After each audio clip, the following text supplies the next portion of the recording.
বগুড়া মাটিডালি বিমান মোড়ে মাত্র কয়েক ঘন্টার মধ্যে তৈরি করা হচ্ছে গরম গরম লাচ্চা সেমাই। আমার দোকানে লাচ্চা খেয়ে কেউ কাউকে যদি খারাপ লাগে কাউকে 1 টাকাও দিতে হবে না, উল্টা আমি আরো টাকা দেবো তাকে। তাই আজকের ভিডিওতে আপনাদেরকে দেখাবো কিভাবে এই লাচ্চা সেমাই তৈরি করা হয় আর এই সেমাই আপনারা কিভাবে নিতে পারবেন, এই নিয়ে থাকবে আজকের ভিডিও। ভাই আপনার দোকানের ঠিকানা কই?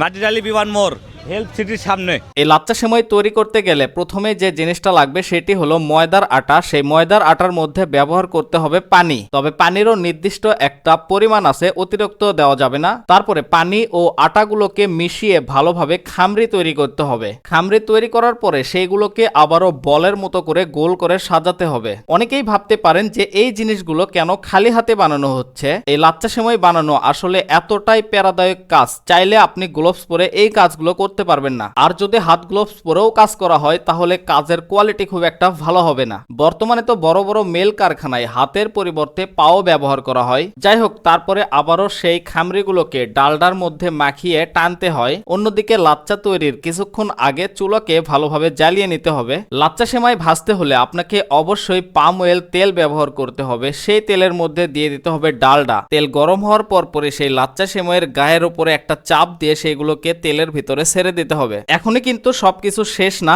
আরো কিছু কাজ বাকি আছে। এই লাচ্চা সেমাইয়ের খুব সুন্দর একটা স্মেল আনার জন্য তেলের মধ্যে ব্যবহার করতে হবে কাঁচা তেজপাতা, তার সাথে দিয়ে দিতে হবে পরিমাণ মতো এলাচ। আপনার দোকানে কি কি ধরনের লাচ্চা পাওয়া যায়? আমার এখানে 2 ধরনের লাচ্চা পাতা, একটা ডালটা ভাজা আর আপনি ঘি স্প্রে করেন। ঘি দিয়ে মনে করেন কেউ ভাজে না, ঘি তেলের ভিতর দিলে ঘি পুড়ে যাবে। এই লাচ্চা প্রতি কেজি বিক্রি করা হয় 200 টাকা করে, তবে আপনারা যদি এই ভিডিও দেখে অর্ডার করেন তাহলে পেয়ে যাবেন 180 টাকায়। আমি স্ক্রিনের উপর একটি ফোন নাম্বার দিয়ে দিলাম, এই নাম্বারে ফোন দিয়ে অবশ্যই লাচ্চা সেমাই অর্ডার করতে পারেন। তো এই ছিল আজকের ভিডিও, দেখা হচ্ছে নেক্সট ভিডিওতে। আল্লাহ হাফেজ।